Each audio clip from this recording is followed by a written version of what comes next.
बताइए जैसे कि 4 नवरात्रि होती है एक साल में, गुप्त नवरात्रि होती है या जो अपन देखें चैत की नवरात्रि, कौन कौन सी नवरात्रि वो थोड़ा सा बताएं हमारे चलते चलते।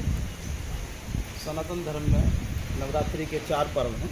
एक चैत्र की होती है, फिर आषाढ़ की, फिर माघ की, और इसमें बीच में कुंवार की भी होती है, जिसको आश्विन का कहा जाता है। इसमें 2 नवरात्रियाँ जो हैं वो गुप्त नवरात्रि हैं, इसमें आषाढ़ की और माघ के महीने की। आषाढ़ की अभी 15 जुलाई से शुरू होने वाली है। और गुप्त नवरात्रि का अर्थ ये है कि इसमें आपको गुप्त रूप से साधना करना है, मंत्रों की साधना करना है। आप कोई तांत्रिक साधना करना चाहते हैं वो करना है, आपका कोई अनुष्ठान है जो गुप्त रूप से आप करना चाहते तो हैं। जैसे कि अगर बात कर लें अपन की आज अपन कौन से स्थान पर पहुँचे और ये भी एक गुप्त स्थान रहा होगा कभी, क्योंकि ये अब आज तो ये शहर में बीच शहर में आकर उस समय गुप्त रहा होगा, ये कौन सा स्थान है थोड़ा सा हमारे दर्शकों को बताएं आप। ये बड़ा ही अद्भुत और प्राचीन स्थल है, प्रसिद्ध स्थल भी है। यहाँ संतों की तपोभूमि रही है।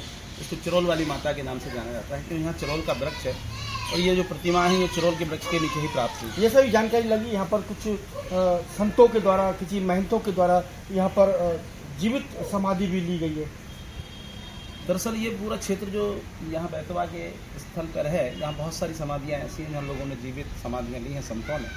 जैसे भारती मठ पर भी है, यहाँ पर भी है। यह बड़ा संतों का बड़ा ही यहाँ आश्रय रहा है। संतों ने यहाँ तपस्याएँ जैसे की कि हैं। अब कल परसों से 15 तारीख से गुप्त नवरात्रि शुरू हो रही है, हाँ। तो यहाँ पर या किसी भी मंदिर में, चाहे हम विदिशा के ज्वाला देवी दरबार की बात कर लें, दुर्गा नगर की बात कर लें, देवी के बाग वाली बात कर लें, चरोल वाली माता की बात कर लें, सिद्धेश्वरी शक्तिपीठ की बात कर लें, अपने जो क्या नाम है दुर्गा माता का जो मंदिर है खरी फाटक पर उनकी बात कर लें, ऐसे शहर में जो भी अपने धार्मिक स्थल है माँ जगदम्बे के हाँ। गुप्त नवरात्रि में, तो थोड़ा सा और बताएं कि किस तरीके से हमारे लिए पूजा पाठ करना चाहिए।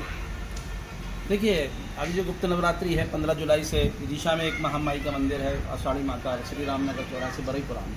वहाँ पहले जो है लोग जाते थे, वहाँ भोग लगाते थे, फिर हमें पेड़ के नीचे, वृक्ष के नीचे बैठ के भोजन करते थे। आषाढ़ी माता कहते हैं। ये दरअसल सनातन धर्म और वैज्ञानिक धर्म है। इन माताओं को पूजने के पीछे कारण ये है कि हम साल भर स्वस्थ बने रहें। ये ऋतु का संधि काल भी रहता है, ऐसे में माता को खीर पूरी का भोग लगा के। कुछ लोगों को ये भी जानकारी केवल 2 नवरात्रि पड़ती है, जिनमें एक चैत की नवरात्रि होती है, एक सर्दी नवरात्रि होती है, क्योंकि अपन झांकी का भी लगाते हुए केवल लोगों को 80% लोगों को सिर्फ इतनी मालूम है कि झांकी लगाते हैं, एक चैत की नवरात्रि होती है, तो वो थोड़ा सा अपन और बताओ।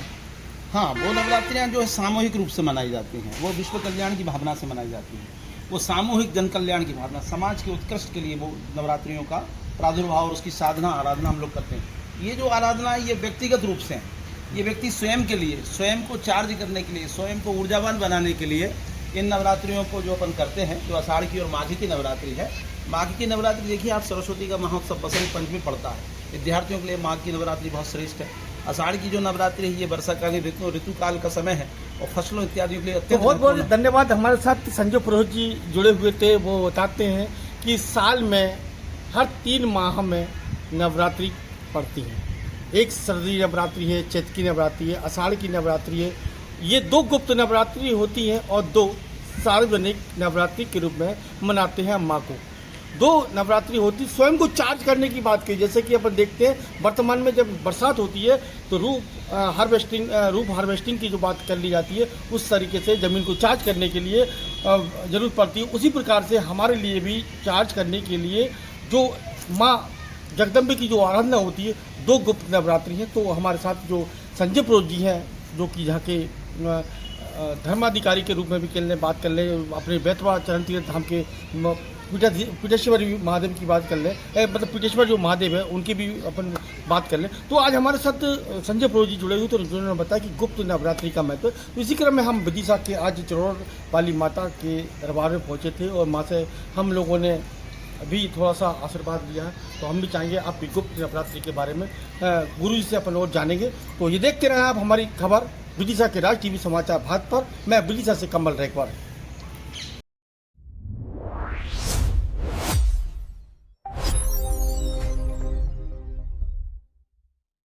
राज टीवी समाचार भारत के दर्शकों, आज हम विदिशा के पवित्र स्थान चरोल वाली माता, जो कि दोनों नदियों के बीच में आप एक विशाल मंदिर बना हुआ है, अति प्राचीन। यहाँ पर सिद्ध करने, मतलब तांत्रिक क्रियाएं भी बात करने या खुद कुछ गुप्त सिद्धियां प्राप्त करने के लिए ये स्थान बड़ा उचित रहा। ये बैस नदी के पास है और ये जो पूरा क्षेत्र है, इस क्षेत्र के बारे में मतलब बैतवा नदी और बैस नदी के बीच में जितने भी स्थान धार्मिक बने हुए, चाहे मुक्तिधाम की बात कर लें, ये सब पूरे के पूरे एक पवित्र स्थान के रूप में है। और तांत्रिक क्रिया की बात कर लें या गुप्त साधना की बात कर लें, तो आज इसी क्रम में हम आपको बता दें हमारे पहुंचने का सबसे बड़ा कारण क्या है। 15 जुलाई से गुप्त नवरात्रि का प्रारंभ हो जाएगा और गुप्त नवरात्रि में किस तरीके से माँ की पूजा अर्चना करना चाहिए, किस तरीके से माँ को प्रसन्न करना चाहिए, तो ये आज ये जो गुप्त नवरात्रि है, मतलब ये गुप्त नवरात्रि केवल व्यक्ति विशेष के लिए ही होती है।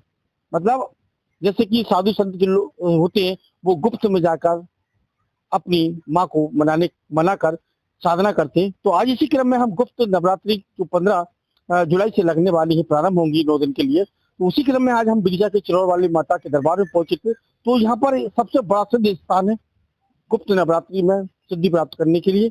तो आज हमारे साथ विदिशा के जो धर्माधिकारी हैं संजय पुरोहित जी हैं, हम उनसे चर्चा करेंगे इस संबंध में, उनका क्या कहना। और सबसे पहली बात तो आप हमें ये बता दें कि साल में हमें अक्सर देखा है कि दो नवरात्रि होती है, जिसमें कि अगर हम बात कर लें चैत की नवरात्रि होती है और सर्दी की नवरात्रि होती है। लेकिन गुप्त नवरात्रि के बारे में मैंने सुना कि 4 नवरात्रि होती है, जिसमें हर 3 माह में नवरात्रि का आना होता है।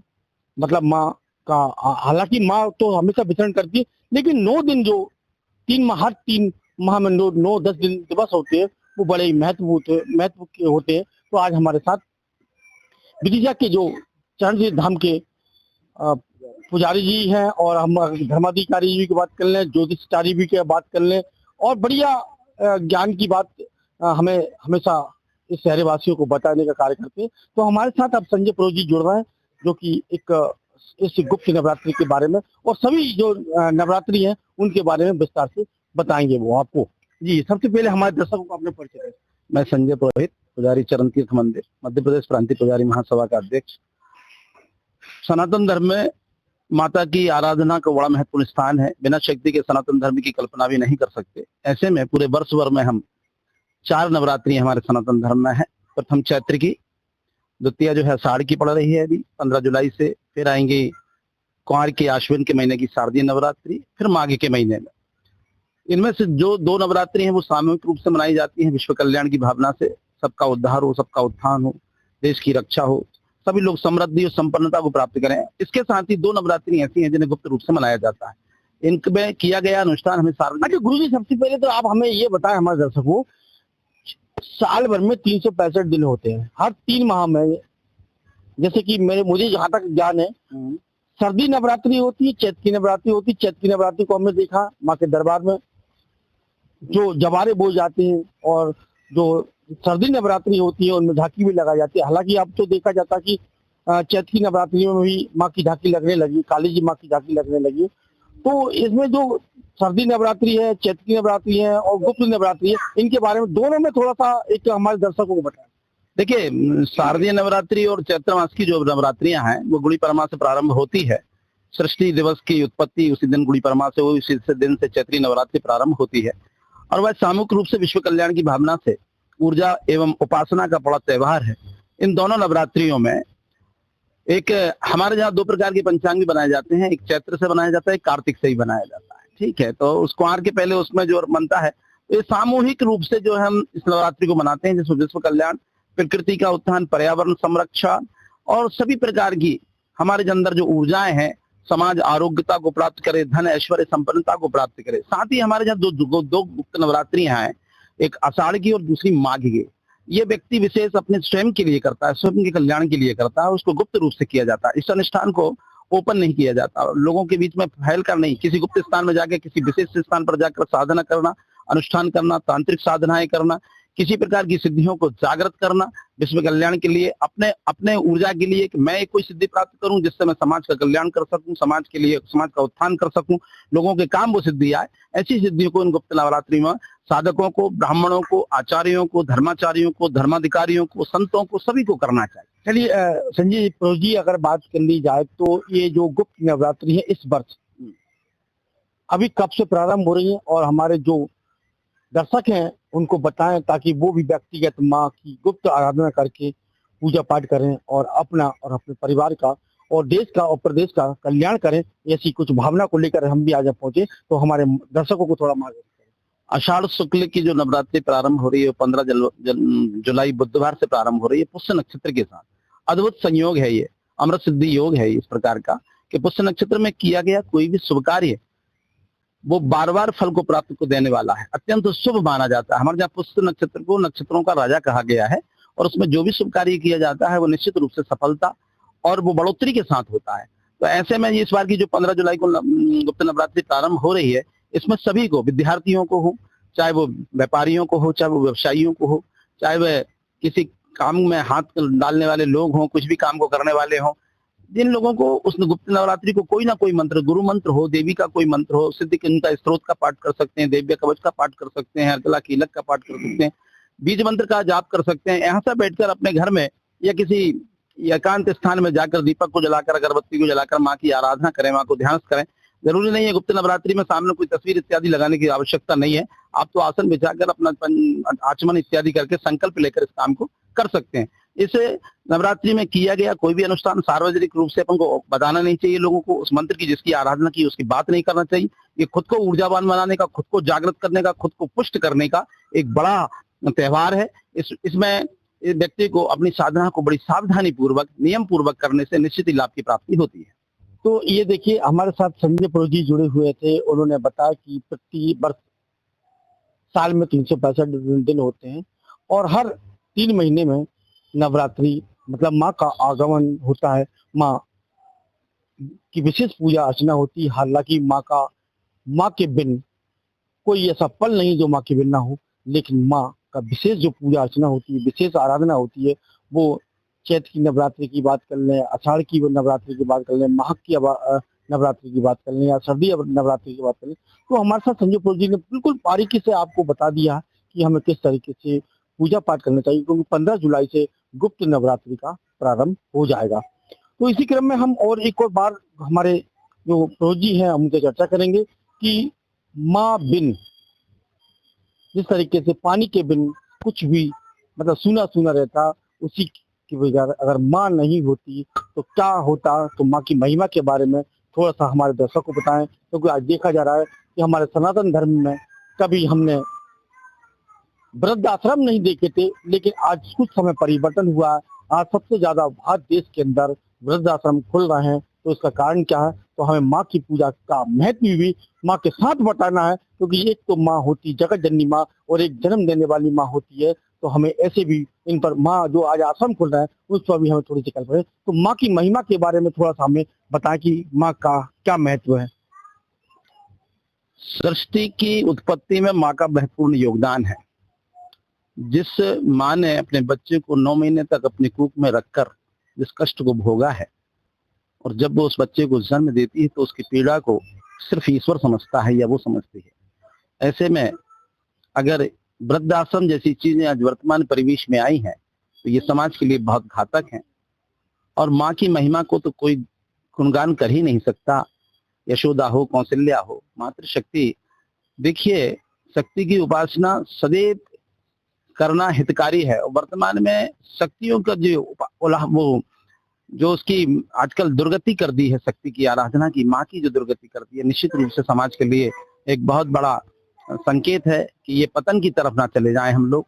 हमें अपनी माँ की आराधना तो करना ही चाहिए, लेकिन जिस माँ की कूख से हम पैदा हुए हैं उसकी सेवा, जिस पिता ने हमें अपनी छत्र छाया देकर पाला बड़ा किया है और इससे योग्य खड़ा किया है कि आज हम कुछ कर सकें, उनकी सेवा हमको निश्चित रूप से वृद्धावस्था में करना चाहिए। क्योंकि माता पिता के आशीर्वाद के बिना अगर आप सोचते हैं कि आज सब जो जाए, उन्नति कर जाए, तो ये संभव नहीं है बिना माता पिता। तो संजय प्रो जी बताते कि माता पिता का जीवन में, हर एक के जीवन में कितना बड़ा महत्व होता है।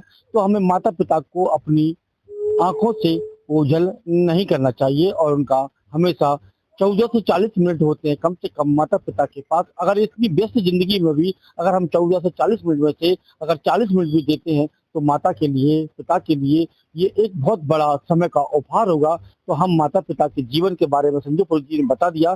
तो हम बता दें आपको हे माता शैलीपुत्री स्कंद माता कत्यायनी महागौरी कुसमुंडा सिद्धिदात्री कालरात्रि चंद्रघंटा माँ जगदम्बे, हम अज्ञानी मूर्ख इस पृथ्वी पर आए हैं, आपने हमें भेजा है, तो हमें इतना ज्ञान दे, इतनी शक्ति दे, ताकि हम लोगों का भला कर सकें, लोगों की सेवा कर सकें, और हमारे जो वृद्धजन है, पर्यावरण है, प्राकृतिक है, हम उसकी रक्षा कर सकें, इतनी हमें शक्ति प्रदान करें। तो या देवी सर्वभूते सर्वशक्ति समन्विते भय भयत्राही नौ दुर्गे देवी नमस्ते नमस्ते।